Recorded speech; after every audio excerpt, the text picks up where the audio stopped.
Kita nggak boleh khawatir. Kalau kita, apa arti yakin dalam bahasa Arab? Istilahnya apa? Percaya dalam bahasa Arab istilahnya apa? Iman. Iman itu dari bahasa aman yang artinya nyaman. Tidak ada rasa gundah, tidak ada gangguan, tidak ada zilzal, guncangan, tidak ada raib, keraguan-raguan, aman. Maka orang yang beriman hatinya aman. Orang yang beriman hatinya tentram. Orang yang beriman hatinya nyaman. Kalau kita yakin bahwa Allah Maha Pemberi rezeki, maka kenapa kita merasa takut? Kenapa kita merasa sedih? Kenapa kita merasa khawatir? Kenapa kita merasa gundah? Kenapa kita merasa was-was? Kenapa? Berarti kita tidak benar-benar yakin Allah Sang Pemberi rezeki. Kenapa khawatir? Allah kan yang ngasih rezeki. Kenapa kita harus ngebela-belain banget sesuatu yang Allah benci? Kita ambil sesuatu yang Allah larang demi mendapatkan sesuatu nasi, katanya ikhtiar. Padahal Allah yang memberi rezeki, bukan pekerjaan, bukan seseorang, bukan siapapun, tetapi Allah lah yang memberi rezeki. Sehingga orang yang yakin kepada Allah bahwa Allah itu Maha Pemberi rezeki, dia tidak akan, pikirannya itu gak akan kemana-mana, nyaman. Tapi ketika dia mulai suuzon sedikit saja, bisa gak ya saya makan hari ini? Berarti dia sudah suuzon kepada zat Allah Sang Maha Pemberi rezeki. Kalau saya nanti nikah, saya bisa ngasih makan gak kepada istri dan anak-anak saya? Asa ayyughniyahumullah, kata Allah. Allah yang akan mencukupkan kebutuhan mereka. Yughni bukan cuma cukup, memperkaya mereka. Ngapain lagi khawatir? Yang penting laksanakan perintah Allah. Kalau Allah bilang kerja, ya kerja. Allah bilang cari yang halal, ya cari yang halal. Setelahnya gak usah khawatir. Maka belajar akidah itu nomor 1 dalam agama. Namanya fiqhul akbar, fikih terbesar. Baru setelahnya ada fikih asghar, yaitu ibadah dan muamalah. Fikih yang paling besar, orang Indonesia itu jarang belajar. Baru masuk ke musola, ke masjid, anak kecil baru TK atau SD langsung diajarkan tentang sholat, fikih kecil. Diajarkan tentang akhlak, fikih kecil. Sedikit yang diajarkan tentang akidah, yang itu adalah fikih besar. Sehingga walaupun dia udah sholat, walaupun dia udah tahu tentang ibadah, tapi dia belum punya keyakinan yang kuat sehingga gampang galau. Muncullah generasi galau. Kenapa? Gak ada akidahnya. Coba lihat di Mekah, ayat-ayat yang turun di Mekah, apa isinya? Akidah akhirah, akidah akhirah, akidah akhirah. Iman kepada Allah, iman kepada hari akhir. Itu aja terus isinya. Baru nanti setelah di Madinah muncul sholat yang sudah 5 waktu. Walaupun dia menjelang hijrah ke Madinah, sholat 5 waktu, kemudian puasa, kemudian zakat, kemudian jihad, kemudian menutup aurat, hijab, kemudian haji, umrah di Madinah. Kalau sholat menjelang Madinah, walaupun sholat itu udah ada sejak awal risalah, tapi dikonsep dalam bentuk 5 waktu menjelang ke Madinah. Intinya syariat itu baru muncul setelah sampai di Madinah. Sebelumnya akidah akhirah, akidah akhirah. Coba lihat ayat-ayat tentang yang di juz amma, rata-rata akhirah, akidah. Ini menunjukkan bahwa yang harus kita bangun terlebih dahulu adalah jangan suuzon sama Allah. Kalau kita udah gak suuzon sama Allah, insya Allah kita gak akan suuzon sama manusia. Kita tidak akan menjelek-jelekkan manusia. Kenapa? Bagaimanapun juga dia adalah ciptaan Allah. Makanya salah satunya yang paling gampang, misalnya Allah Maha Pemberi rezeki. Udah, kenapa ragu? Kenapa kita bilang ini jangan, ini gak boleh, pekerjaan ini haram, tapi keuntungannya gede? Berarti makin gede dosanya. Udah, tinggalkan saja pekerjaan ini, ambil pekerjaan lain yang halal. Terus saya mau makan apa? Nah, ini yang gak yakin sama Allah nih, iftira. Ini suuzon sama Allah. Kalau misalnya dikatakan ini haram Ustaz, haram. Tanya lagi ke Ustaz lain, Ustaz ini halal gak? Haram. Ustaz ini halal gak? Haram. Dalilnya jelas. Ya sudah, mulai hari ini juga saya langsung akan resign. Saya akan minta berhenti. Bahkan uang pensiunnya pun saya gak berani makan. Kalaupun saya ambil, saya kasih ke fakir miskin, tapi saya tidak akan makan. Kenapa? Saya tahulah Allah yang Maha Pemberi rezeki. Falima syak. Lalu kenapa ragu? Kenapa was-was? Kenapa khawatir? Gara-gara kurang yakin kepada Sang Pemberi rezeki. Kan enak hidup kalau udah yakin sama Allah Maha Pemberi rezeki. Dan yakin itu yakin yang paling benar. Kalau keyakinan kepada selain Allah, keyakinan yang palsu.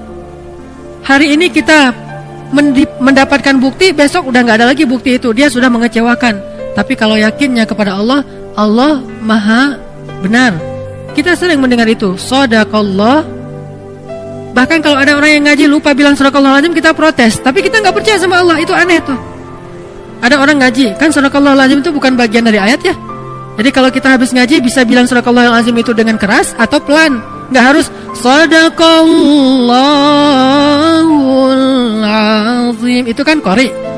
Kan kita nggak harus gitu. Kita bisa baca misalnya wasa'at masira shadaqallahul azim. Bisa. Atau bareng-bareng shadaqallahul azim semuanya kan bisa kan? Namanya juga bukan ayat. Kalau lupa dibaca pun tidak dosa. Tapi karena luar biasa ya kita ya, hebat. Kalau ada yang lupa bilang shadaqallahul azim, Ustaz kok tadi nggak pakai shadaqallahul azim? Tapi giliran dikatakan yang tadi, Allah maha pemberi rezeki, tinggalkan pekerjaan itu. Terus nanti saya makan apa? Mana shadaqallahul azim? Mana yang dia bilang Allah itu maha benar?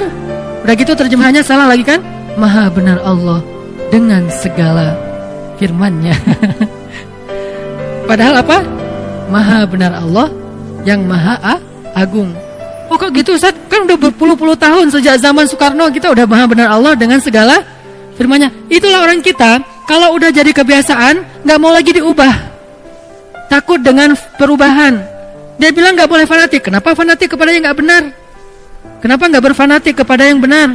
Itu aja udah terjemahannya salah. Dan terus kenapa juga harus kalau ada qori itu terus sari tilawah harus perempuan? Mentang-mentang gara-gara istilahnya sari gitu harus perempuan? Shadaqallahul azim. Udah sebelahnya aku berlindung dari godaan syaitan, nunjuk lagi tuh. Yang terkutuk. Ini kenapa harus gini gitu loh. Aneh kan? Kenapa nggak si qori'nya aja, kan udah ada Quran terjemah, tinggal baca. Dia baca gini nih. Dengan nama Allah yang maha pengasih lagi maha penyayang, sungguh kami telah memberikan kepadamu kemenangan yang nyata. Kan jelas. Kenapa harus ada dua orang? Satu laki-laki, satu perempuan. Bukan muhrim pula. Saya qori waktu kecil. Jadi saya sering tampil di televisi. Malam Jumat, sari tilawahnya perempuan. Masih kecil untungnya. Coba kalau udah remaja, sari tilawahnya perempuan. Qori'ah, suaranya bagus. Dia aku berlindung apa segala macam. Nanti kalau ayatnya tentang neraka, oh, kayak orang baca puisi kan? Ini karena kebiasaan kita. Makanya kalau kita rajin bilang shadaqallahul azim, kenapa shadaqallahul azim itu gak masuk ke hati? Kenapa cuma di lisan? Shadaqallahul azim, maha benar Allah yang maha agung. Kenapa enggak? Oh benar tuh, memang benar, ayat itu memang benar. Memang Allah maha razzaq, memang Allah maha rahman, memang Allah maha ghafur, memang Allah wahhab. Jadi kalau misalnya dia belum dapat anak, berdoa lagi, berdoa supaya Allah kasih anak. Udah berdoa, bukan udah, nggak ada cerita udah berdoa, terus berdoa. Kenapa? Kalau nggak dikasih anak nanti dikasih di mana? Di surga. Emang di surga ada anak? Hadis riwayat Tirmidzi. Baru aja kemarin saya baca. Kata Nabi, ketika seseorang menginginkan anak di surga, hari itu juga istrinya hamil dan melahirkan tanpa rasa sakit. Hadis riwayat Tirmidzi. Abu Dawud, ketika seseorang menginginkan anak di dalam surga, hari itu juga istrinya hamil dan melahirkan tanpa rasa sakit dan tanpa menghilangkan keperawanannya. Lahir anaknya. Berarti kita punya anak banyak di surga? Punya anak banyak. Makanya gak usah berputus asa, minta aja anak. Rabbi habli minas salihin, Rabbi habli min ladunka waliya, waj'alhu Rabbi radiyya, Rabbi habli min ladunka dzurriyyatan thayyibah, Rabbana hab lana min azwajina wa dzurriyyatina qurrata a'yun. Kok belum Ustaz? Ala inna nasrallahi qarib, innallaha sami'ud du'a, Rabbi habli minas salihin, Rabbi habli minas salihin. Terus saja minta. Kenapa? Allah kita yakin Sami', maha mendengar. Dan kita yakin, kata Nabi dalam hadis qudsi, Allah berfirman, aku malu kalau melihat hambaku mengangkat kedua tangannya lalu aku tidak mengabulkan doanya, itu aku malu. Maka kalau kita yakin sama itu, terus saja minta. Allah nih pasti malu nih gak ngabulin. Allah beri saya anak, pasti Allah malu, pasti Allah mendengar. Tapi kalau kita bilang Allah dengar gak ya, itu suuzon.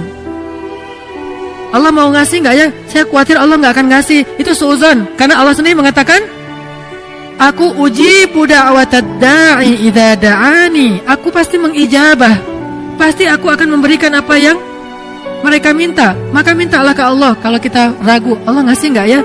Allah mendengar enggak ya? Berarti kita udah su'udzan terhadap Allah, iftira.